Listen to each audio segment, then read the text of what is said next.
Hello everyone. Welcome to Vidyastra Career Institute. Sharpen your weapon, crack the competition. लेकिन competition तो तभी crack होगा जब हमारे कॉन्सेप्ट क्लियर होंगे।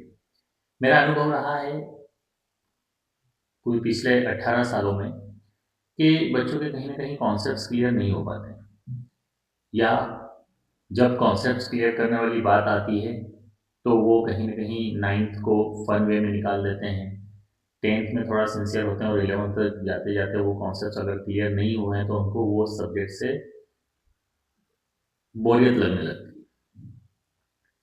कितने ही बच्चे ऐसे हैं कि जो कि आज हम देखते हैं तो उनको साइंस से डर लगता है, कहीं ना कहीं केमिस्ट्री को लेकर, फिजिक्स को लेकर उनके मन में डर सा बैठ जाता है।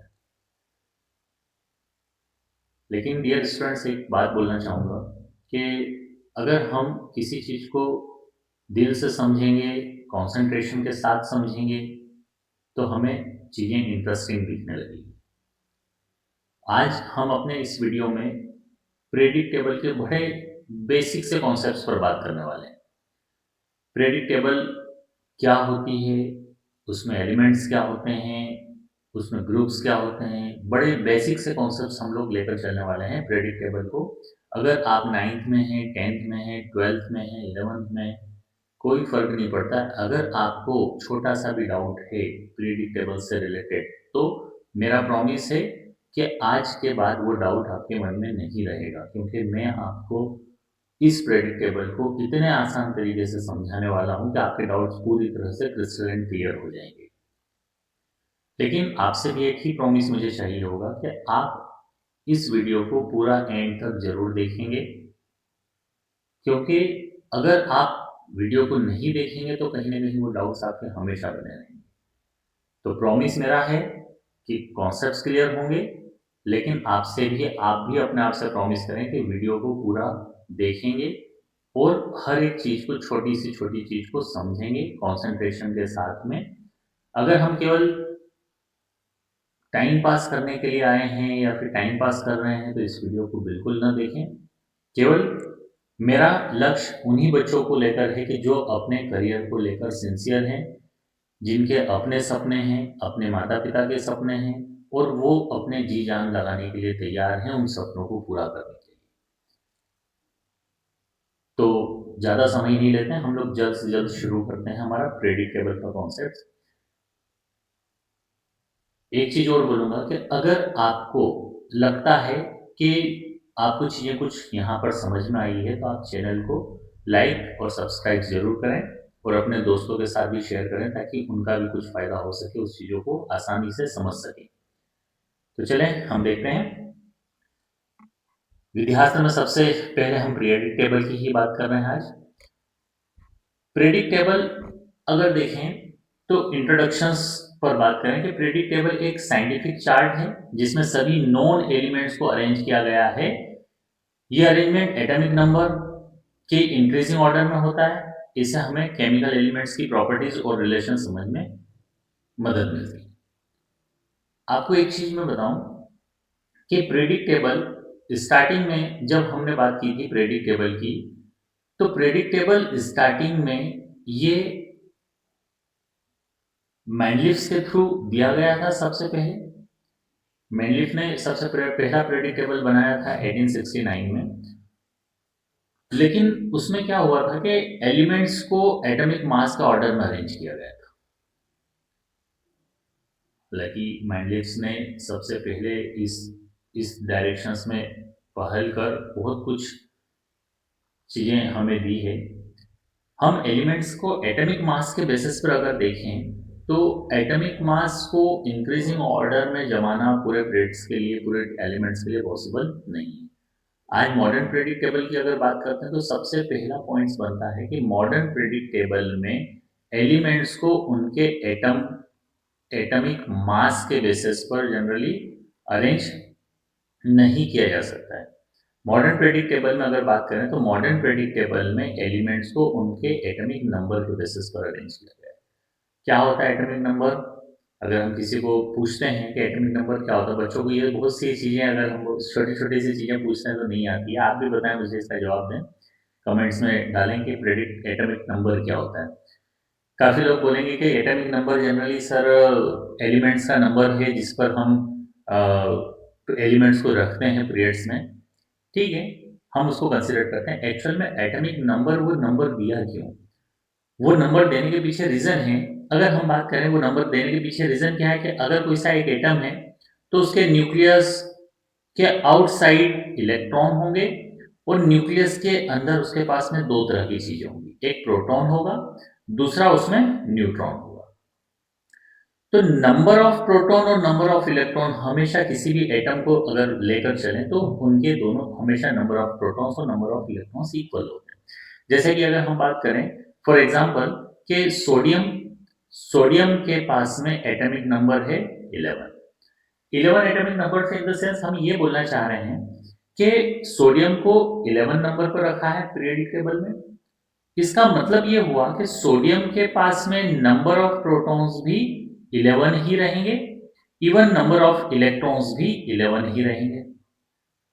तो यही रीजन है कि इनके पास में number of electrons, number of protons generally क्या थे 11 थे, तो उनको कहां पर रख दिया गया पीरियोडिक टेबल में 11 नंबर पर रख दिया। अब मैं इसमें भी अगर आपको बताऊं कि प्रोटॉन्स और इलेक्ट्रॉन का भी कंपैरिजन करें तो हम जनरली प्रायोरिटी देते हैं प्रोटॉन्स को। हम प्रायोरिटी देते हैं प्रोटॉन्स को। इलेक्ट्रॉन्स को क्यों नहीं देते हैं? क्योंकि हो सकता है कि हमने अगर कहीं पर केमिकल रिएक्शंस की है और हमने सोडियम को इस फॉर्मेट में लिख रखा है, तो वहां पर नंबर ऑफ इलेक्ट्रॉन्स हमारे पास में 11 ना होते हुए नंबर ऑफ इलेक्ट्रॉन्स 10। तो इलेक्ट्रॉन्स का एक्सचेंज किया जाता है, इलेक्ट्रॉन्स का लेन-देन किया जाता है जिसके बेसिस पर बॉन्डिंग होती है। तो इसलिए हम इलेक्ट्रॉन को न प्रायोरिटी देते हुए हम प्रायोरिटी देते हैं जनरली किसको? प्रोटॉन्स को। इवन अगर हम इनके एटॉमिक मास के लिए भी अगर बात करें तो एटॉमिक मास के लिए भी प्रायोरिटी वही बनती है कि एटॉमिक मास भी जनरली क्या होता है कि एटॉमिक मास अगर हम एटम का देखते हैं एटॉमिक मास, तो atomic mass is equal to sum of the protonic number and the neutron. ये हमारे लिए जनरली एटॉमिक मास होता है। आप देखेंगे एटॉमिक मास में भी इलेक्ट्रॉन को शामिल नहीं किया गया है, उसके मास को हम नेग्लिजिबल कंसिडर करके चलते हैं एक किसी एटम को लेकर। तो एटॉमिक मास में भी प्रोटॉन और न्यूट्रॉन के ही नंबर को सम किया गया है, तो हम यहाँ पर भी समझ लें। तो पीरियोडिक टेबल में हमने एटॉमिक नंबर को डिफाइन अगर करना है कि एटॉमिक नंबर क्या है, तो हम यूँ बोल सकते हैं बड़े सिंपल सी लैंग्वेज में कि number of protons available in any atom वो उसका एटॉमिक नंबर है। ठीक है? तो आज से याद रखेंगे, अगर कोई भी आपको पूछता है कि एटॉमिक नंबर क्या है, तो आप सीधा-सीधा ऐसा नहीं बोलेंगे कि पीरियोडिक टेबल में इसको 11 नंबर पर रखा है, तो सोडियम का एटॉमिक नंबर 11 है। मैं केवल सोडियम लेकर चल रहा हूँ, तो आप केवल सोडियम का ही नहीं समझे, पूरे एलिमेंट्स के लिए सेम रूल्स फॉलो होंगे।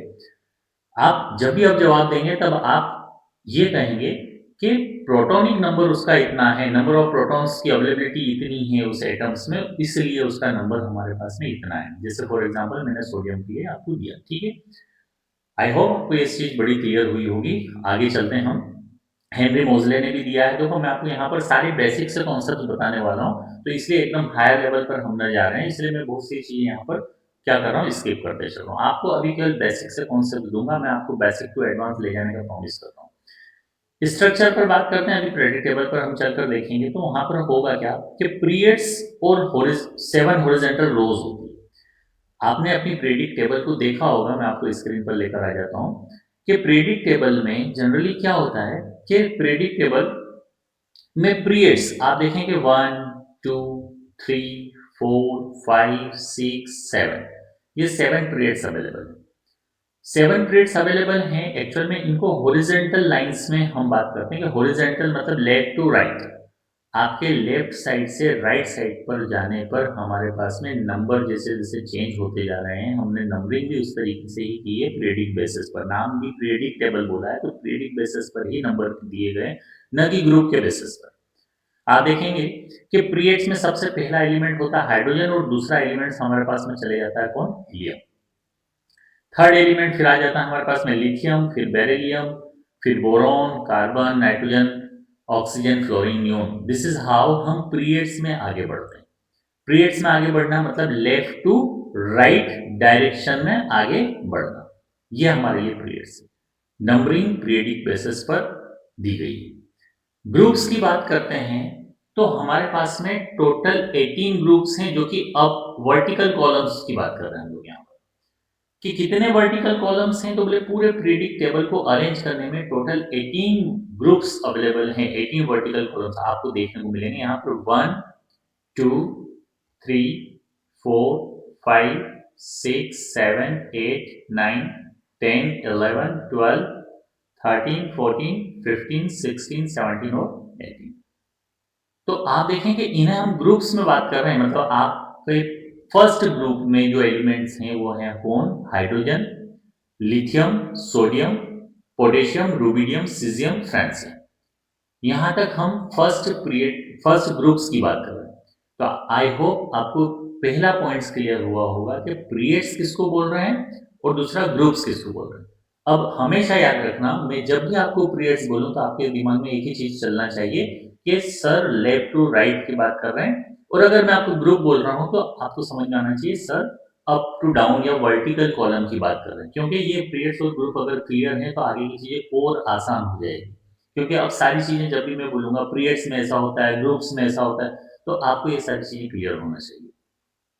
क्योंकि हम आयनिक रेडियस पर बात करेंगे, हम उनके एटॉमिक मास के बेसिस पर बात करेंगे, बहुत सारी ऐसी चीजें एटॉमिक साइज के बेसिस पर बात करेंगे, तो हम वहां पर केवल सीधा सीधा ऐसा बोलेंगे पीरियड्स में ऐसा होता है, ग्रुप्स में ऐसा होता है, पीरियड में लेफ्ट टू राइट जाने पर ऐसा होता है, अप डाउन जाने पर ग्रुप्स में ऐसा होता है, डाउन से अप जाने पर ऐसा होता है। तो आपको बड़ा क्लियर होना चाहिए। अगर आपको समझ में आ जाता है तो ही आप यहाँ से आगे जाएं, अदरवाइज इसको वापस रिवाइज करके एक बार देख लें। हॉरिजॉन्टल कॉलम पीरियड्स हैं टोटल 7 हॉरिजॉन्टल कॉलम्स हैं, और टोटल वर्टिकल कॉलम्स की अगर बात कर रहे हैं तो 18 है, जिनको हम बोल रहे हैं ग्रुप्स। ठीक है, आगे हम बात करते हैं कि एक ही ग्रुप में एलिमेंट की केमिकल प्रॉपर्टीज सिमिलर होती है, सभी अगर बात करें एलिमेंट्स की प्रॉपर्टीज के बेसिस पर। तो एक ही ग्रुप फर्स्ट ग्रुप की अगर बात कर लें, आपके पास में फर्स्ट ग्रुप में हाइड्रोजन, हाइड्रोजन को हम थोड़ा सा छोड़ देते हैं, मेनली भी इसमें बड़ा उलझा हुआ था, है ना। इसको जनरली वॉन्डरिंग एलिमेंट्स बोला जाता है, आवारा तत्व बोला जाता है। वॉन्डरिंग एलिमेंट्स मतलब इधर उधर घूमता रहता है, उसकी प्रायोरिटी जनरली ग्रुप फर्स्ट के अकॉर्डिंग भी वो सिमिलरिटीज को रिप्रेजेंट करता है, और एज ए हाइड्राइड जनरली वो हेलोजन ग्रुप्स को रिप्रेजेंट करता है। ठीक है, तो हाइड्रोजन को अगर हम स्किप कर दें थोड़ी देर के लिए, तो हम बात करते हैं lithium, sodium, potassium, rubidium, caesium, francium. पूरे फर्स्ट ग्रुप को हम एग्जांपल रूप में लेकर चलें तो लिथियम से लेकर सोडियम, पोटेशियम, रुबिडियम, सीजियम सब ही जनरली क्या है हमारे पास में ग्रुप्स में सिमिलर प्रॉपर्टीज को रिप्रेजेंट कर रहे हैं। इन सिमिलर प्रॉपर्टीज को हम जनरली बोलते हैं एल्कलाइन मेटल्स। आपको यहाँ पर दिखाई दे रहा होगा कि येलो कलर जो दिखाई दे रहा है वो येलो कलर हमारे लिए किसको रिप्रेजेंट कर रहा है? एल्कलाइन मेटल्स को रिप्रेजेंट कर रहा है। तो येलो कलर पूरा एल्कलाइन मेटल्स है। एल्कलाइन मेटल्स हमेशा +1 की कैटेगरीज में आते हैं। एल्कलाइन मेटल हमेशा किस कैटेगरीज में आते हैं? +1 की कैटेगरीज में आते हैं। आप हमेशा ध्यान रखेंगे, मैं यहाँ पर चीजें लिख भी देता हूँ कि एल्कलाइन मेटल हमारे पास में किस कैटेगरीज में आ रहे हैं? एल्कलाइन मेटल +1 की कैटेगरीज में आ रहे हैं। तो याद रखेंगे कि एल्कलाइन जब भी हम बात करें +1। तो आप देखें लिथियम, लिथियम तो लिथियम में भी हमारे पास में 3 इलेक्ट्रॉन्स हैं। 3 इलेक्ट्रॉन्स हैं, मतलब अगर इसको इलेक्ट्रॉन डोनेट करना हुआ तो 1s2 2s1। तो एक ही लास्ट शेल में इसके पास अवेलेबिलिटी ऑफ इलेक्ट्रॉन एक ही है, ये इसी को डोनेट कर पाएगा और वो क्या बना लेगा जनरली +1। सोडियम का एग्जांपल अगर बात करें तो मैंने आपको यहाँ पर अभी समझाया था कि सोडियम के पास में नंबर ऑफ इलेक्ट्रॉन्स 11 होते हैं। इन द बिगिनिंग अगर हम नॉर्मल एटम की बात करें तो 11 होते हैं। इसके लिए अगर बात करें तो भी वहां पर देखो 1s2 2s2 2p6 और 3s1। तो आप देखेंगे कि इसकी भी लास्ट शेल में इलेक्ट्रॉन्स कितने आ रहे हैं? 1 ही। तो इस लास्ट शेल के इलेक्ट्रॉन को ये डोनेट करेगा और दिस इज हाउ सोडियम क्या बना लेगा? Na+1 बना लेगा, और उस केस में उसके पास में 10 इलेक्ट्रॉन्स अवेलेबिलिटी रहेगी। तो आपको यहाँ पर ये समझ में आ रहा है कि सारे ही ग्रुप्स के एलिमेंट्स की प्रॉपर्टीज सिमिलर जा रही है। सभी +1 डोनेट करने का काम करेंगे, +1 इलेक्ट्रॉन को डोनेट करने का काम करेंगे। दूसरा यहाँ पर मैं आपको समझाऊं कि अगर हम पीरियोडिक टेबल में ये इन शॉर्ट आपको केवल डिस्क्रिप्शंस दे रहा हूं, मैं आपको एक्सप्लेनेशंस नहीं दे रहा हूं यहाँ पर, हम इन चीजों को इन डिटेल्स वो बाद में भी समझेंगे। अभी हम फिर ग्रुप और हॉरिजॉन्टल कॉलम और वर्टिकल कॉलम पर ही बात कर रहे हैं। ठीक है, एलिमेंट्स को हम शॉर्ट फॉर्म में लिखते हैं जनरली। उसका सिंबल्स की अगर बात करें तो हाइड्रोजन जैसे हम लिखते हैं तो कैपिटल एच, ऐसे ऑक्सीजन लिखा तो कैपिटल ओ, फ्लोरीन लिखा तो कैपिटल एफ। उनको हमेशा कैपिटल लेटर में ही लिखा जाता है। लेकिन अगर कोई सा ऐसा एलिमेंट है जिसमें कि हम दो अल्फाबेट्स का इस्तेमाल कर रहे हैं, जैसे कि फॉर एग्जांपल सोडियम, तो सोडियम में हम दो अल्फाबेट यूज कर रहे हैं, एक तो एन, दूसरा ए। तो हमेशा ऐसे केस में पहला अल्फाबेट कैपिटल लिखा जाता है, दूसरा अल्फाबेट हम स्मॉल लेटर में लिखते हैं। तो आपको ये समझ में आ गया कि पहला कैपिटल दूसरा स्मॉल लेटर, जब भी दो अल्फाबेट की बात हो जाएगी तो पहला हमेशा कैपिटल दूसरा स्मॉल होता है। बच्चे यहाँ पर भी बहुत सारी मिस्टेक्स करते हैं, एग्जाम देते हैं तो उसमें क्या कर देते हैं, HCl हाइड्रोक्लोरिक क्लोराइड एसिड लिखा तो उन्होंने लिख दिया कैसा, इसको HCl ऐसा लिख दिया, पूरा ही सब कुछ कैपिटल डाल दिया। जबकि ऐसा नहीं, हाइड्रोजन और क्लोरीन का कॉम्बिनेशन है तो H कैपिटल, हाइड्रोजन अकेला है, क्लोरीन में C कैपिटल होता है और L स्मॉल होगा। तो हमेशा ध्यान रखेंगे इस चीज को कि कैसे हम इसको सिंबल को रिप्रेजेंट करेंगे। एटॉमिक मास पर हम थोड़ी देर बाद डिस्कशन करेंगे। यहाँ पर एलिमेंट्स को जनरली पीरियोडिक टेबल में अलग अलग कैटेगरीज में डिवाइड किया गया है। कौन कौन से अलग कैटेगरीज है तो आप देखेंगे कि मेटल्स हैं, नॉन मेटल्स हैं, मेटलॉइड्स हैं और नोबल गैसेस। इनको हम पीरियोडिक टेबल में जाकर समझते हैं कि फर्स्ट टू ग्रुप्स जो हैं, group number 1 and group number 2, first two groups generally किस कैटेगरीज में आते हैं, फर्स्ट टू ग्रुप्स हमारे लिए मेटल में आते हैं। पहला ग्रुप नंबर 1 ये भी हमारे लिए मेटल है, ग्रुप नंबर 2 ये भी हमारे लिए मेटल है। दोनों ही हमारे लिए मेटलिक कैटेगरीज में जाते हैं। जनरली देखा जाए तो ये हम अलग अलग मेटल्स की कैटेगरीज पर यहाँ पर बात कर रहे हैं। कैसे, जैसे कि फर्स्ट ग्रुप अगर हम बात कर रहे हैं तो एल्कलाइन मेटल्स में जाएगा, दूसरा जो है हमारे पास में वो एल्कलाइन अर्थ मेटल की कैटेगरीज में जाएगा। दूसरा ट्रांजिशन मेटल्स की बात कर रहे हैं तो ग्रुप नंबर 3 से लेकर ग्रुप नंबर 12 तक सारे ही हमारे लिए डी ब्लॉक एलिमेंट्स होते हैं, जिनको हम ट्रांजिशन एलिमेंट्स बोलते हैं। ठीक है, ट्रांजिशन एलिमेंट्स हैं, ये भी हमारे लिए जनरली क्या है, मेटल कैटेगरीज है, मेटेलिक कैटेगरीज ही। इसके अलावा आपको पी ब्लॉक में भी जनरली क्या होगा, मेटेलिक कैटेगरीज देखने को मिलेगी। जो ब्लैक कलर के जितने भी दिखाई दे रहे हैं आपको, एल्यूमिनियम, गैलियम, ये इंडियम, ये सब ब्लैक कलर वाले जितने भी दिखाई दे रहे हैं ये सब हमारे लिए क्या है, मेटल है। लेकिन अगर आपको सिल्वर कलर में जो दिखाई दे रहे हैं, जैसे बोरॉन हो गया, सिलिकॉन हो गया, है ना, आर्सेनिक हो गया, ये सब हमारे लिए क्या है, मेटलॉइड्स। हम इनका डिस्क्रिप्शन लेंगे कि मेटलॉइड्स किसको बोलते हैं। ठीक है, बाकी जितने भी यहाँ पर दिखाई दे रहे हैं वो हमारे पास में नॉन मेटल्स हैं। ये जो दिखाई दे रहे हैं इस कलर में हमारे पास में जो मैरून कलर है, ये हमारे लिए जनरली क्या है, नॉन मेटल्स हैं, जिसमें कि क्या है, कार्बन है, नाइट्रोजन, ऑक्सीजन है ना, सल्फर, फास्फोरस है। तो ये सब नॉन मेटल्स की कैटेगरीज में जाते हैं। ये जो कलर हमारे लिए दिखाई दे रहा है, ग्रुप नंबर 17 वाला जो कलर दिखाई दे रहा है, fluorine, chlorine, bromine, iodine, antimony, ये सब हमारे लिए किसमें है जनरली, ये सभी हमारे लिए हैलोजन ग्रुप्स हैं। ये सभी हैलोजन ग्रुप्स में आते हैं। और लास्ट पॉइंट जो बचता है हमारे लिए ग्रुप का, वो बचता है हमारे लिए neon, hydrogen, helium, neon, argon, krypton, xenon, ये सब क्या है, एक्चुअल में नोबल गैसेस है। अब इन्हें नोबल गैसेस बोला क्यों जाता है वो भी हम समझते हैं। ठीक है, तो पीरियोडिक टेबल का बड़ा शॉर्टकट डिस्क्रिप्शन हमारे पास में ये है कि हम सेंटर में लिखा हुआ है हमारे पास में क्या, सिंबल, ऊपर लिखा हुआ है एटॉमिक नंबर, फिर लिखा हुआ है नाम, और उसके बाद उसके नीचे लिखा हुआ उसका एटॉमिक मास। ठीक है, तो पीरियोडिक टेबल को मैं अगर आपको पूरा डिस्क्राइब अगर कर दूं तो पीरियोडिक टेबल को हमने अलग अलग पार्ट्स में याद करना है। अलग अलग पार्ट्स में कैसे याद करेंगे उस चीज को भी मैं आपको बता देता हूँ कि आपको वो चीजें ईजी हो जाए कि अलग अलग पार्ट्स की कैटेगरीज हम कैसे बना सकते हैं। अलग अलग पार्ट्स की कैटेगरीज के लिए आपको क्या करना होगा, आपको करना होगा कि फर्स्ट आप ये समझ लें कि पहले दो एलिमेंट्स की अगर बात करते हैं, दो ग्रुप्स की अगर बात करते हैं, तो फर्स्ट एंड सेकेंड ग्रुप ये हमारे पास में एस ब्लॉक एलिमेंट्स कहलाते हैं। ये क्या है हमारे लिए, एस ब्लॉक्स एलिमेंट्स।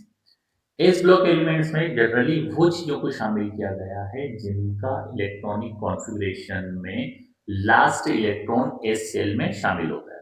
जैसे कि फॉर एग्जांपल अगर हम यहाँ से कोई सा ले लेते हैं, एक लिथियम ले लेते हैं, एक कैल्शियम ले लेते हैं। हम दो चीजों को इलेक्ट्रॉनिक कॉन्फ़िगरेशन बेसिस पर समझते हैं। अभी उन्होंने लिथियम का ऊपर लिखा ही था इलेक्ट्रॉनिक कॉन्फ़िगरेशन। इलेक्ट्रॉनिक कॉन्फ़िगरेशन क्या होता है, अगर ये भी नहीं आता है आपको तो आप मुझे कमेंट्स करेंगे, मैं आपको इलेक्ट्रॉनिक कॉन्फ़िगरेशंस का भी बड़ा आसान सा तरीका समझाऊँगा कि इलेक्ट्रॉनिक कॉन्फ़िगरेशन कैसे हम कैलकुलेट करते हैं, कैसे उनकी बैलेंसेस कैसे कैलकुलेट करते हैं, सारी चीज़ें मैं आपको एक्सप्लेन करूँगा। बाकी आपका कमेंट्स आएगा तो मैं उस चीज़ पर अच्छा खासा वीडियो बनाकर आपको ईज़ी वे में समझा दूँगा। तो 1s2 2s1 ये हमारे लिए इलेक्ट्रॉनिक कॉन्फ़िगरेशन हुआ। ऐसे ही अगर हमने सोडियम के लिए बात कर ली, सोडियम ले लिया हमने, ये सब हमारे लिए फर्स्ट ग्रुप के एलिमेंट है। इसके पास में हमारे पास में सोडियम के पास में 11 थे। तो 1s2 2s2 2p6 3s1 ठीक है। अब मैं सेकंड ग्रुप ये दोनों हमें फर्स्ट ग्रुप के एलिमेंट चाहिए। मैं सेकंड ग्रुप से कैल्शियम ले लेता हूँ। कैल्शियम में हमारे पास में नंबर ऑफ इलेक्ट्रॉन्स हैं 20 20 उसका एटॉमिक नंबर है। तो हम वहां पर लेंगे कितना 1s2 2s2 2p6 3s2 3p6 और 4s2 ठीक है। तो आप देखेंगे कि हो क्या रहा है एक्चुअल में। लास्ट शेल देखें इनकी सबकी जो लास्ट शेल आ रही है वो लास्ट शेल सब शेल जो आ रही है लास्ट सब शेल जिसमें इलेक्ट्रॉन फिल हो रहा है तो वो हमारे पास में एस ब्लॉक है। तो हम बड़ा सिंपल सा डिफाइन कर सकते हैं कि देखो यहाँ पर भी एस है, यहाँ पर भी एस है, सभी एस में ही इलेक्ट्रॉन जा रहे हैं, चाहे आपका फर्स्ट ग्रुप हो चाहे आपका सेकेंड ग्रुप हो। तो हम इस तरीके से डिफाइन कर सकते हैं कि whenever the electrons last electrons enter to the s shell तो वो हमारे लिए किस में शामिल हो जाएगा, एस ब्लॉक एलिमेंट्स में शामिल हो जाएगा। अब फर्स्ट ग्रुप में और सेकंड ग्रुप में वेरिएशन क्या होता है वो यहाँ पर आपको दिख रहा है कि देखो फर्स्ट ग्रुप के मैंने दो एग्जांपल लिए, दोनों में आपको last electron number of electron in the shell same मिले, जैसे आपको दिखाई दे रहा है लास्ट में 2s1 यानी एस में आपके पास में सिंगल इलेक्ट्रॉन है, ऐसे 3s1 मतलब यहाँ पर भी आपके पास में सिंगल इलेक्ट्रॉन है। तो समहाउ हम ये कह सकते हैं कि दोनों अपने एक एक इलेक्ट्रॉन को डोनेट करके +1 की कैटेगरीज में जा सकते हैं आफ्टर डोनेटिंग द 1 इलेक्ट्रॉन। लेकिन आपको सेकेंड ग्रुप की अगर बात कर रहे हैं, यहाँ पर हम सेकेंड ग्रुप में बेरिलियम भी ले लेते हैं ताकि आपको और आसान हो जाए, दो चीजें कंपैरिजन के लिए मिल जाए 1s2 2s2। तो देखें ये भी हमारे लिए सेकेंड कैटेगरीज में जा रहा है, यानी ये भी हमारे लिए जनरली क्या हो रहा है सेकेंड ग्रुप में ही एलिमेंट जा रहा है। सेकेंड ग्रुप में अगर हम बात करते हैं तो इसमें भी लास्ट में एस में 2 इलेक्ट्रॉन्स हैं, सेकेंड ग्रुप के कैल्शियम में भी लास्ट में 2 इलेक्ट्रॉन्स हैं। तो ये क्या कर सकते हैं अपने ये लास्ट शेल के दोनों इलेक्ट्रॉन को डोनेट कर सकते हैं और +2 पॉजिटिव 2 चार्जेस ऑब्टेन कर सकते हैं। तो दिस इज हाउ हम कह सकते हैं कि दोनों में वेरिएशन किया जा रहा है फर्स्ट ग्रुप और सेकेंड ग्रुप में। फर्स्ट ग्रुप के जो एलिमेंट होते हैं वो हमारे लिए +1 वाले होते हैं, सेकेंड ग्रुप के जो एलिमेंट होते हैं वो क्या होते हैं +2 वाले होते हैं। आई होप आपको ये दोनों ग्रुप्स क्लियर हो गए होंगे कि फर्स्ट ग्रुप क्या है सेकेंड ग्रुप क्या है, वहां पर हमें चीजें समझ में आई होगी। सेकेंड पार्ट करते हैं हम लोग पी ब्लॉक एलिमेंट्स में। तो पी ब्लॉक एलिमेंट्स पूरा हमारे लिए राइट हैंड साइड पर दिए होते हैं। अब इनको अगर हम बात करें ग्रुप नंबर 13 से लेकर ग्रुप नंबर 18 तक सारे ही हमारे लिए पी ब्लॉक एलिमेंट्स हैं, केवल हीलियम को छोड़कर। हीलियम को क्यों छोड़कर, क्योंकि हीलियम का एटॉमिक नंबर होता है 2। हीलियम का एटॉमिक नंबर होता है 2 1s2। आप देखें कि यहाँ पर इसके पास में फर्स्ट s2 मतलब k की सब शेल s में 2 इलेक्ट्रॉन जा रहे हैं, 2 इलेक्ट्रॉन्स गए इन द एंड, यहाँ पर इसका क्या हुआ ऑक्टेट कंप्लीट हो गया। अब ये तो एस ब्लॉक एलिमेंट है, लास्ट इलेक्ट्रॉन्स एस ब्लॉक में जा रहे हैं, लेकिन इसको एस ब्लॉक में न रखते हुए ग्रुप नंबर 18 में रखा। ग्रुप नंबर 18 जाके हम बोल रहे हैं क्या एक्चुअल में नोबल गैसेस है सारी। तो नोबल गैसेस में रखने के पीछे रीजन क्यों लिखना था कि इसका ऑक्टेट कंप्लीट है, ऑलरेडी 1 इलेक्ट्रॉन्स 1 शेल है इसके पास में, केवल सब शेल इसके पास एस है जिसमें maximum capacity of seating of arrangement of the electrons only 2 है। तो वो 2 इलेक्ट्रॉन्स को के साथ में अपने आप को ऑक्टेट को कंप्लीट करके सेटिस्फाइड कंडीशन में है, इनर्ट कंडीशन में, इसलिए इसको इनर्ट गैसेस या नोबल गैसेस जिसको हम बोल रहे हैं उसके साथ में रखा गया है। तो ये एक्चुअल में ध्यान रखेंगे पी ब्लॉक एलिमेंट्स में शामिल नहीं, ये नोबल गैसेस के लिए वहां पर रखा हुआ। इसके अलावा सारे ग्रुप नंबर 13 से लेकर ग्रुप नंबर 18 तक सभी हमारे पास में क्या है पी ब्लॉक एलिमेंट्स हैं। इनका भी हम देख लेते हैं कि लास्ट इलेक्ट्रॉन जब हमारे पास में कहां पर इंटर होगा, लास्ट इलेक्ट्रॉन इंटर होगा पी शेल सब शेल में, तो वो हमारे लिए क्या हो जाएगा पी ब्लॉक एलिमेंट्स में शामिल हो जाएगा। जैसे फॉर एग्जांपल हम किसका ले लेते हैं, बड़ा सिंपल सा हम हमारे ऑक्सीजन का ले लेते हैं जिसके बिना हम we are unable to survive, है ना। हमारी जो लाइफ लाइन है एक्चुअल में ये, उसको हम एग्जांपल में ले लेते हैं। पी ऑक्सीजन के पास में नंबर ऑफ एटम्स उसके 8 होता है, इसका मतलब ये हुआ कि उसके पास availabilities of electrons and protons कितना है, 8 है। अब इलेक्ट्रॉन्स के बेसिस पर हम इलेक्ट्रॉनिक कॉन्फ़िगरेशन लिखते हैं अगर, तो 1s2, 2s2 एंड 2p4, ये इसके पास में जनरली क्या हुआ, इलेक्ट्रॉनिक कॉन्फ़िगरेशन हुआ। तो आप देख रहे होंगे कि लास्ट शेल जो आई वो हमारे लिए कौन सी आ रही है, पी ब्लॉक एलिमेंट आ रहा है, मतलब लास्ट सब शेल हमारे पास में पी आ रही है। ऐसे ही आप और एग्जांपल ले लें, जैसे क्लोरीन, फ्लोरीन का एग्जांपल ले लेते हैं। फ्लोरीन हमारे पास में होता है एटॉमिक नंबर 9, क्या हो जाएगा, 1s2, 2s2 एंड 2p5। देखो फिर 5 आ गया, ठीक है। बोरॉन ले लो, बोरॉन को ले लिया 5, क्या हो जाएगा, 1s2, 2s2 और 2p1। देखो फिर से p ब्लॉक आ गया, है ना। जितने नंबर ऑफ इलेक्ट्रॉन्स थे हम सब डिस्ट्रीब्यूट करते हुए चल रहे हैं। ऐसे ही अगर हम बात कर लें क्लोरीन को लेकर, क्लोरीन हमारे पास में एटॉमिक नंबर होता है 17, इट मीन्स इसके पास में chlorine is having the total 17 number of electrons, तो 1s2, 2s2, 2p6, 3s2 and 3p5। तो आपको यहां पर समझ में आ गया कि फिर लास्ट टाइम हमारे पास में पी ब्लॉक है। तो जितने भी पी ब्लॉक एलिमेंट्स बोले जा रहे हैं जनरली वो इसलिए ही बोले जा रहे हैं क्योंकि उनके लास्ट इलेक्ट्रॉन्स कहां पर इंटर हो रहे हैं, पी सबशेल में इंटर हो रहे हैं, इसलिए उनको जनरली पी ब्लॉक एलिमेंट्स बोला जा रहा है। तो आई होप आपको इन दोनों एग्जांपल से अब आगे की सारी चीजें क्लियर हो जाना है कि जो लास्ट इलेक्ट्रॉन जिस सब शेल में जा रहा है उसका नाम वही रखना है। एस में गया तो एस ब्लॉक एलिमेंट्स हो गए, पी में गया तो पी ब्लॉक एलिमेंट्स हो गए। इन द सेम वे अगर हम बात करें कि ग्रुप डी ब्लॉक एलिमेंट्स की, तो डी ब्लॉक एलिमेंट्स ये सारे हैं हमारे पास में, यहाँ से ग्रुप नंबर 13 से लेकर ग्रुप नंबर 12 तक ये सारे हमारे क्या है, डी ब्लॉक एलिमेंट्स हैं। और इन डी ब्लॉक एलिमेंट्स को ही हम जनरली क्या बोलते हैं, ट्रांजिशन एलिमेंट्स बोलते हैं। क्या बोलते हैं, ट्रांजिशन एलिमेंट्स। यहाँ पर आपको दिखाई दिया होगा, मैंने आपको जब बताया था कि ट्रांजिशन मेटल्स बोलते हैं इनको। तो यही एलिमेंट्स हमारे लिए ट्रांजिशन है। ट्रांजिश क्यों बोल रहे हैं इनको ट्रांजिशन एलिमेंट्स, क्योंकि ये एक्चुअल में क्या मेटल और नॉन मेटल के बीच में एक ब्रिज बनाने का काम कर रहे हैं। ट्रांजिशन एलिमेंट्स बोल रहे हैं इन लोगों को, ठीक है। n-1d इसका फॉर्मूला होता है जनरली।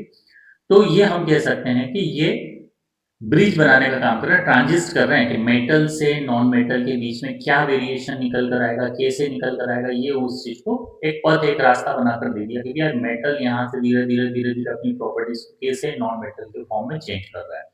ट्रांजिशन हो गए, तो ये डी ब्लॉक एलिमेंट्स हो गए।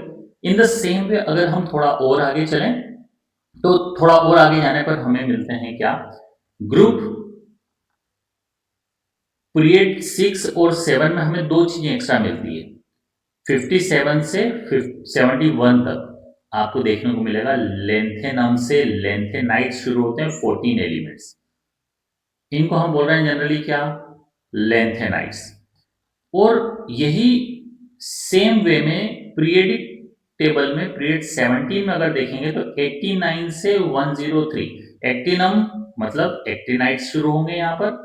तो 14 एलिमेंट्स यहाँ से 89 से 103 तक के जो रहेंगे वो क्या रहेंगे हमारे पास में, ये एक्टिनाइट्स रहेंगे।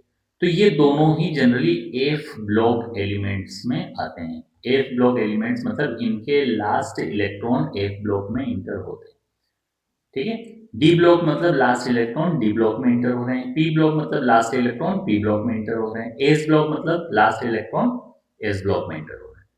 तो आई होप आपको पीरियडिक टेबल के ये बेसिक सी चीजें क्लियर हुई होगी कि पीरियड्स किसको बोल रहे हैं, ग्रुप्स किसको बोल रहे हैं, कौन सा एस ब्लॉक एलिमेंट से, कौन सा पी ब्लॉक एलिमेंट से, डी कौन सा है, एफ कौन सा है, मेटल्स कौन है। मेटल्स में भी अलग अलग कैटेगरीज हमने देखी कि एल्कलाइन मेटल अलग हैं, एल्कलाइन अर्थ मेटल अलग हैं, ट्रांजिशन मेटल अलग हैं, कुछ नॉर्मल मेटल्स हैं हमारे पास में, मेटलॉइड्स अलग हैं। ये सारी अलग अलग कैटेगरीज हमने पीरियडिक टेबल में समझी। अब यहाँ पर हम थोड़ा सा डिस्क्रिप्शंस को देखें कि मेटल्स जनरली प्रॉपर्टीज को बात कर रहे हैं, तो यहाँ पर गुड कंडक्टर ऑफ इलेक्ट्रिसिटी और हीट होते हैं। हम बचपन से पढ़ते आ रहे हैं इन चीजों को कि मेटल्स जनरली हम अपने कॉपर वायर वगैरह की बात कर सकते हैं यूटेंसिल्स वगैरह की बात कर सकते हैं कि अगर मेटल्स हैं तो वो generally good conductor of heat and electricity होंगे। मेलेबल प्रॉपर्टीज होगी, डक्टिलिटी प्रॉपर्टीज होगी। भाई अगर हम मेटल्स की बात करें तो उनको हम क्या कर सकते हैं, उनको एक शीट या वायर में कन्वर्ट करने का काम कर सकते हैं। ऐसे ही ज़्यादातर मेटल्स हमारे लिए सॉलिड हैं, ज़्यादातर से मतलब ऑलमोस्ट सारी मेटल्स सॉलिड हैं। अगर मर्क्यूरी को छोड़ दें तो मर्क्यूरी हमारे पास में लिक्विड फॉर्म में आता है। जितनी बार इसको ऑब्जेक्टिव फॉर्म में पूछ लिया जाता है कि भैया कौन सा ऐसा मेटल है जो कि लिक्विड फॉर्म में हमें देखने को मिल रहा है, यहाँ पर मर्करी हम देख सकते हैं कि ये मर्करी हमारे पास में जो कि लिक्विड फॉर्म में है। ये मर्करी हमारा क्या है, लिक्विड फॉर्म में मौजूद है। ठीक है, इसका जो एटॉमिक नंबर होता है जनरली 80 होता है। ऐसे ही एग्जाम्पल दे रखे हैं मेटल्स के, आयरन हो गया, कॉपर हो गया, सोडियम हो गया, सब मेटल्स हैं। यहाँ पर सोडियम पोटेशियम की अगर बात करते हैं तो बड़े सॉफ्ट मेटल होते हैं which can be cut with the help of the knife easily. ठीक है, तो सोडियम हमारे लिए बड़ा सॉफ्ट मेटल होता है। नॉन मेटल्स की बात करते हैं तो जस्ट अपोजिट प्रॉपर्टीज पर चले जाते हैं भैया, ये कि क्या हीट और इलेक्ट्रिसिटी के बेड कंडक्टर होंगे, पुअर कंडक्टर होंगे, ब्रिटल होते हैं ये। ठीक है, इनमें से ज्यादातर गैसेस होते हैं, जैसे कि क्या ऑक्सीजन हो गया, नाइट्रोजन हो गया, सल्फर हो गया। हम तो ये बड़े नॉन मेटल्स की बात कर रहे हैं। मेटोरॉइड्स किसको बोल रहे हैं, मैंने आपको बोला था कि मैं मेटोरॉइड्स बताऊंगा आप लोगों को कि मेटोरॉइड्स किसको बोलते हैं। भाई मेटल्स और नॉन मेटल दोनों की अगर प्रॉपर्टीज है उनमें, मतलब ये एक्चुअल में ब्रिज बना दिया इन्होंने, जैसे सिलिकॉन हो गया हमारे लिए, बोरॉन हो गया, आर्सेनिक हो गया, जो कि दोनों की तरह बिहेव कर सकते हैं, metal as well as the non metal दोनों की तरह प्रॉपर्टीज को बिहेव कर रहे हैं। तो ये हमारे लिए किस में चले जाएंगे, मेटलॉइड्स में चले जाएंगे, मेटल लॉइड्स में कन्वर्ट हो जाएंगे। इनर्ट गैसेस की बात करें, ग्रुप 18 हमारे लिए इनर्ट गैसेस ही। ठीक है, ये बहुत ज्यादा स्टेबल है, अनरिएक्टिव है, इसलिए ही इसे इनर्ट बोला जाता है। अनरिएक्टिव और स्टेबल होने के पीछे रीजन क्या होता है, मैंने आपको बताया कि इनका ऑक्टेट कंप्लीट होता है। जैसे एक एग्जांपल और यहाँ पर अपन ले लेते हैं नियोन का, कि नियोन का एटॉमिक नंबर होता है 10, तो 1s2 2s2 2p6। ठीक है, तो 1s2 2s2 2p6, तो आप देखेंगे कि के शेल और एल शेल हमारी पूरी तरह से कंप्लीटली फिल्ड है। मतलब अब ये ऐसे हैं कि इन्हें न तो किसी से अपने को इलेक्ट्रॉन लेने की जरूरत है कि अनपेयर्ड है उसको हम पेयर बना ले, न ही ये किसी को देंगे, डोनेट करेंगे। तो दिस इज हाउ हम कह सकते हैं ये इनर्ट होते हैं, यानी नॉन रिएक्टिव होते हैं, अनरिएक्टिव होते हैं, भी कि किसी भी तरह से कोई रिएक्शंस को शो नहीं करेंगे। तो ये एक पूरी तरह से हम कह सकते हैं कि नोबल गैसेस हमारे लिए वो गैसेस है जो कि इनर्ट होती है और रिएक्टिविटी को शो नहीं करती है। अब आपको आसानी से चीजें समझ में आ रही होगी। ब्लॉक्स की अगर बात करते हैं तो मैंने भी आपको बताया कि भैया एस ब्लॉक एलिमेंट्स में हमारे पास में 1 और 2 दो ग्रुप्स हैं। वो एल्कलाइन फर्स्ट वाला और सेकेंड वाला एल्कलाइन अर्थ मेटल है। दोनों ही ग्रुप्स हमारे लिए एस ब्लॉक में, क्योंकि लास्ट इलेक्ट्रॉन इनका क्या हो रहा है, एस ब्लॉक में इंटर हो रहा है।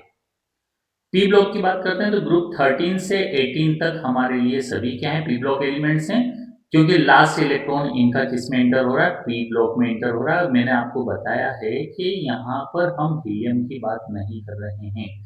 हीलियम हमारा एस ब्लॉक है बट पी ब्लॉक में रखा गया है, क्योंकि एज ए नोबल गैस और इलेक्ट्रॉनिक कॉन्फ़िगरेशन है उसके पास में, उसका ऑक्टेट कंप्लीट है।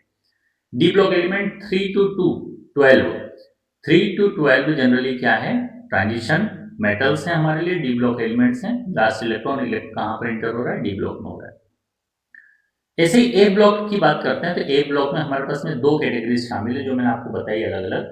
एक कैटेगरीज है लेंथेनाइट्स की। यहाँ पर आपको याद आ रहा होगा कि लेंथेनाइट्स हमने बोला था कि 57 से लेकर 71 तक के हैं, और एक्टिनाइट की बात करी थी तो 89 से लेकर 103 तक है।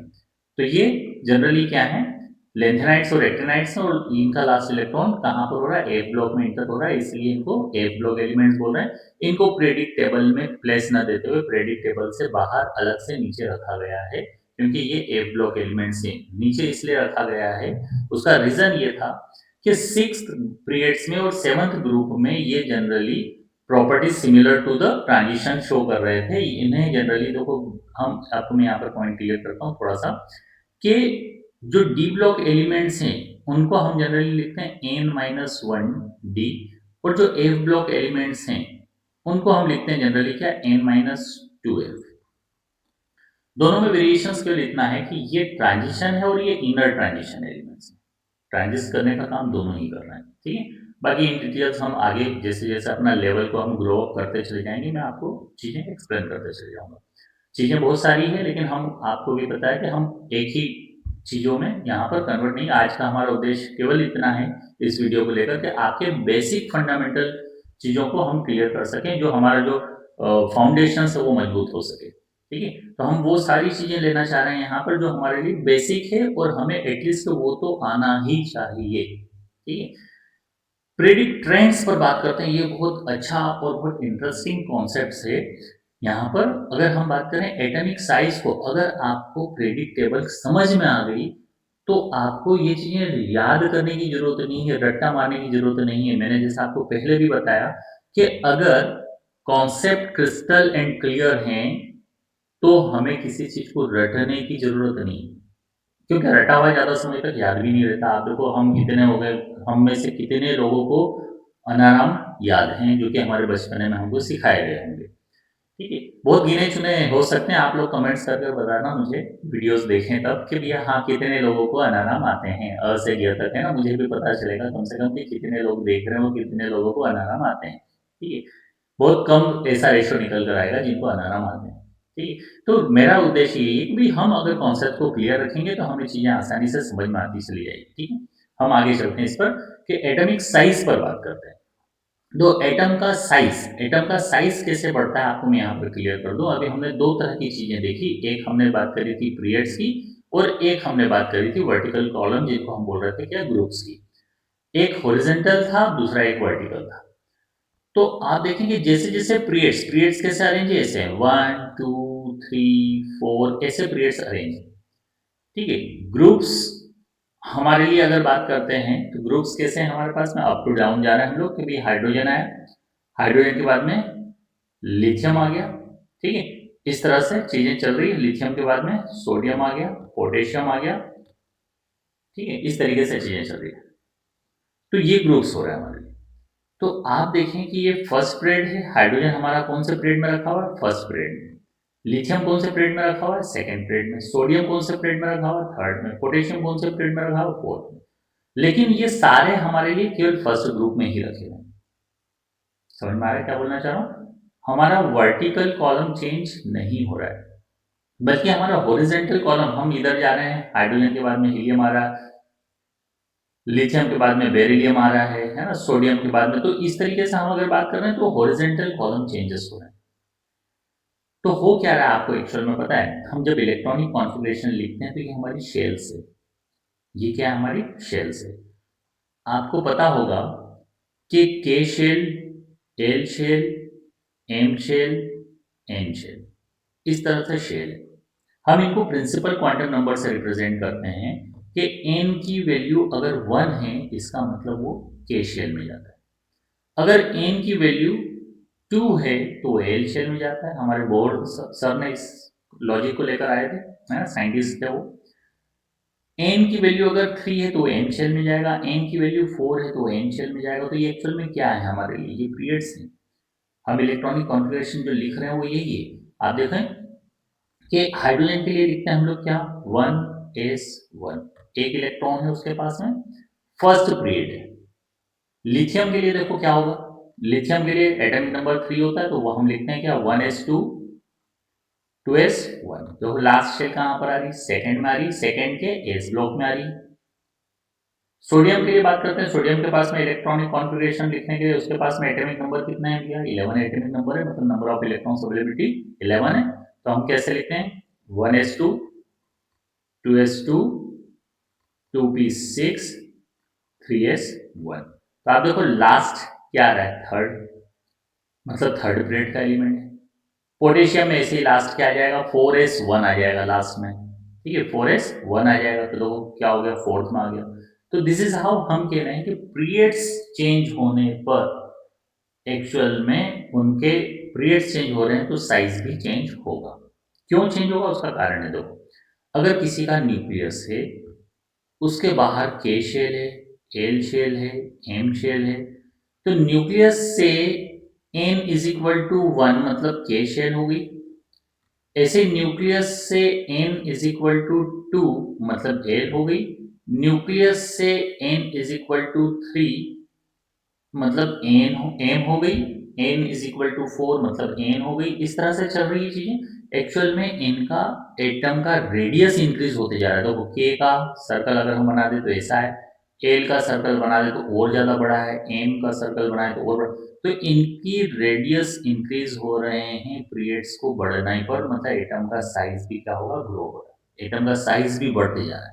ठीक है, तो ये हमें समझ में आना चाहिए कि एटम का साइज कब बढ़ता है, जब हम पीरियड्स को चेंज करते हैं। सेम पीरियड में एटम का साइज चेंज नहीं होता है, बल्कि और मेटल से नॉन मेटल की तरफ जाते जाते क्या होते चले जाएगा, डिक्रीज होते चले जाएगा। वो क्यों होते चले जाएगा उसका कॉन्सेप्ट हम समझेंगे। ठीक है, तो अभी बात करते हैं एटॉमिक साइज की। तो एटॉमिक साइज पीरियड्स में जनरली क्या हो रहा है, साइज साइज की बात कर रहे हैं यहाँ पर। ठीक है, एटॉमिक साइज पीरियड्स में कम हो रहा है, जैसे मैंने आपको बताया कि लेफ्ट टू राइट जाने पर एटम का साइज क्या होगा, कम होते चले जाएगा सेम पीरियड्स में।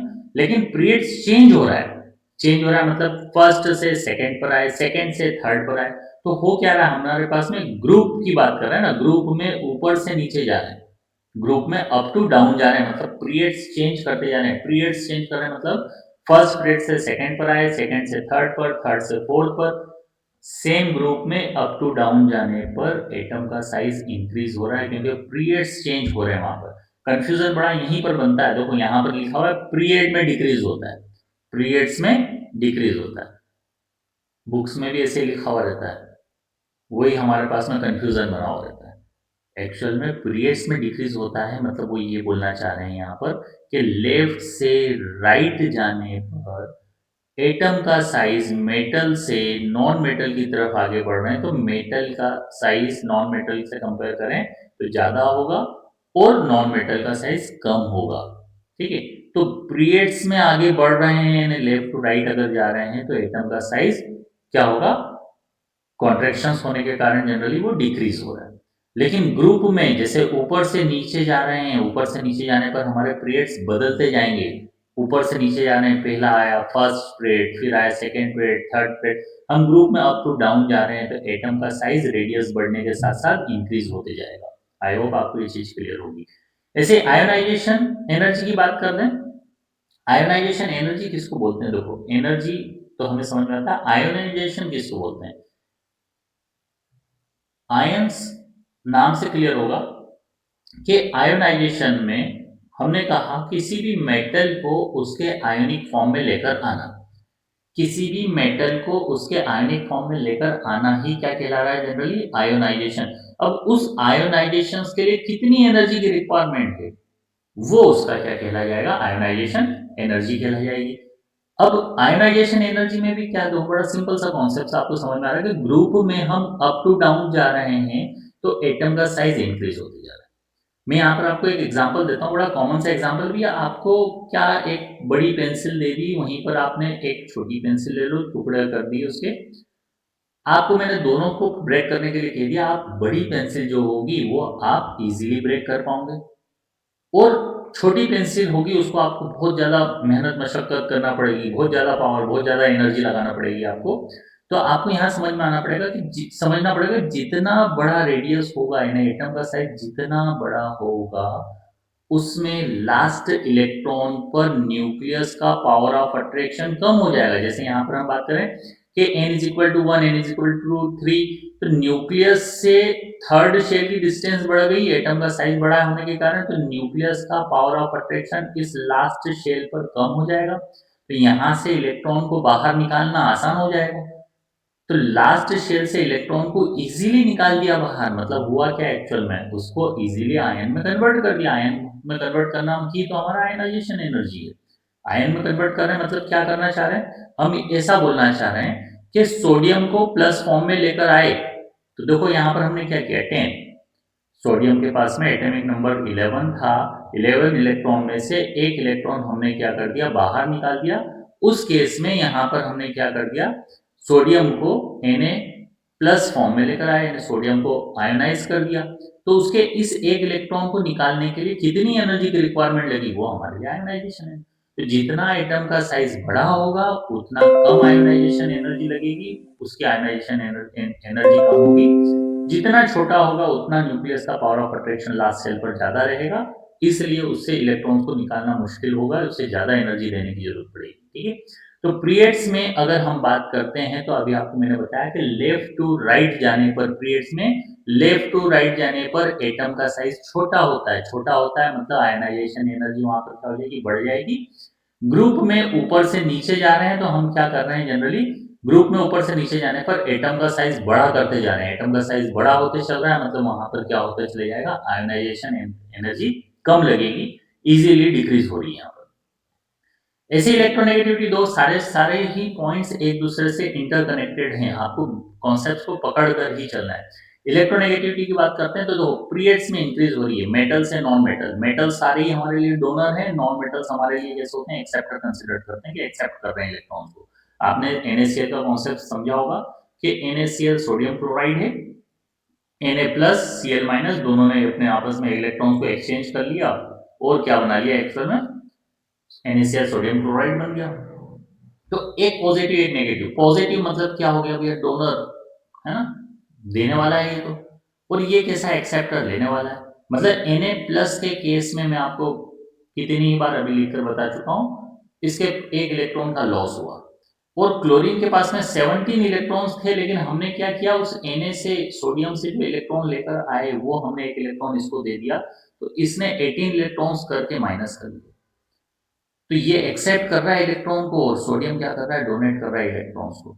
तो आपको समझ में आना चाहिए कि मेटल से नॉन मेटल यानी पीरियड्स में लेफ्ट टू राइट जाने पर एटम का साइज डिक्रीज हो रहा है, यानी न्यूक्लियस का लास्ट शेल पर पावर ऑफ अट्रैक्शन बढ़ रहा है, कॉन्ट्रैक्शन हो रहा है वहां पर, तो इजीली बाहर से आए हुए इलेक्ट्रॉन को वो एक्सेप्ट कर लेगा, खींच लेगा अपनी तरफ, गेन कर लेगा।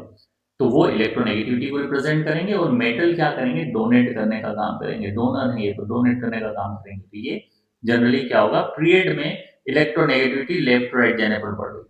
ग्रुप में क्या होगा, अभी ये लास्ट ग्रुप में नीचे जा रहा है तो एटम का साइज क्या होता जा रहा है, बढ़ता चल रहा है। एटम का साइज बढ़ते चलेगा मतलब वहां पर क्या होते चल रहा है, ग्रुप में अप टू डाउन जाने पर लास्ट शेल पर न्यूक्लियस का पावर ऑफ अट्रैक्शन कम होगा तो इजीली क्या हो जाएगा, वो एक्सेप्ट नहीं करेगा इलेक्ट्रॉन को, मतलब ये इलेक्ट्रोनेगेटिविटी यहाँ पर कम हो गई।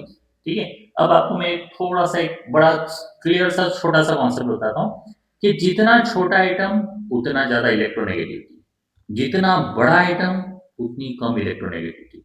ऐसे ही कितनी बार क्या कर देते हैं, घुमाने के लिए क्वेश्चन आते देते हैं कि भाई चलो आप ये बताओ कि मेटल है, सारे ही मेटल्स हैं, और मेटल में आपको दो अलग अलग मेटल दे दिए, एक आपको दे दिया क्या, सोडियम, और दूसरा दे दिया सीजियम। बताओ भैया किसकी इलेक्ट्रोनेगेटिविटी ज्यादा, आप भी कमेंट्स करो, किसकी इलेक्ट्रोनेगेटिविटी ज्यादा।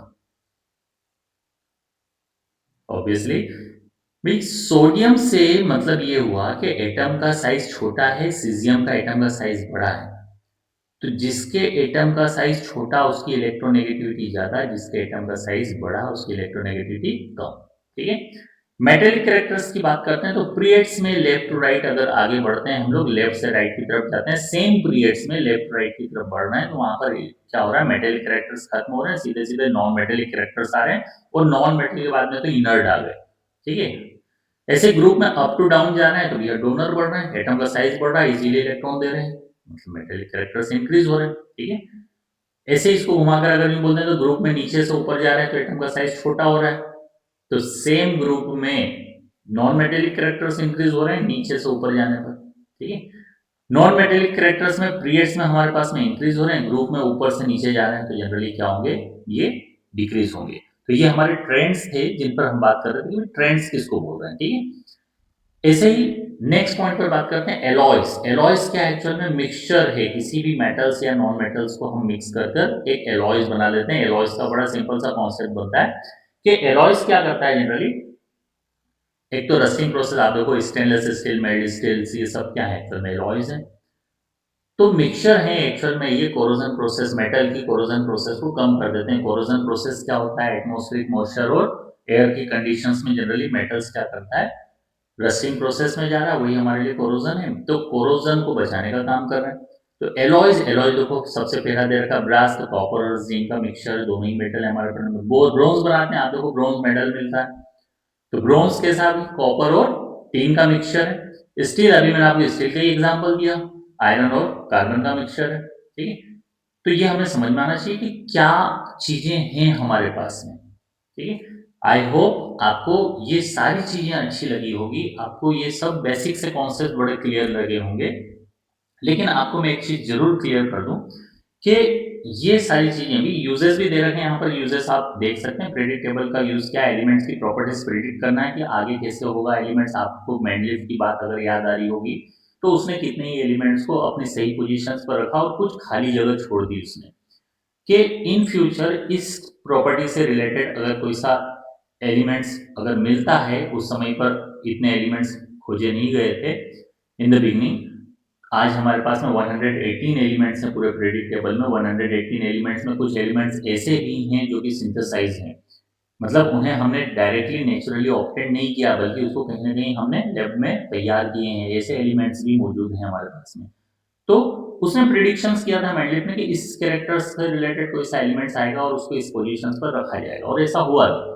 तो ये प्रिडिक्शंस कर सकते हैं। तो एलिमेंट्स प्रॉपर्टीज को प्रिडिक्ट करना हमारे पास में ये प्रेडिक्ट टेबल की क्या है, खासियत है। दूसरा, रिएक्टिविटी और बॉन्डिंग को समझना, ये हमारे लिए एक प्लस पॉइंट्स है। नए एलिमेंट्स और कंपाउंड्स को डिजाइन करना है, साइंस और रिसर्च में ये एक फंडामेंटल टूल की तरह काम कर रहा है। इतना ही नहीं, हम स्टूडेंट्स को लेकर अगर बात करें, तो अब 118 एलिमेंट्स के कैरेक्टर्स को याद करने के लिए अगर दे दिया जाए कि आप याद करो, कैसे करेंगे? पॉसिबल नहीं है। आप सोच रहे होंगे, बोले सर हमको तो 30 एलिमेंट्स याद करने के लिए दिए, तो हमारे दिमाग से स्लिप हो जाते हैं।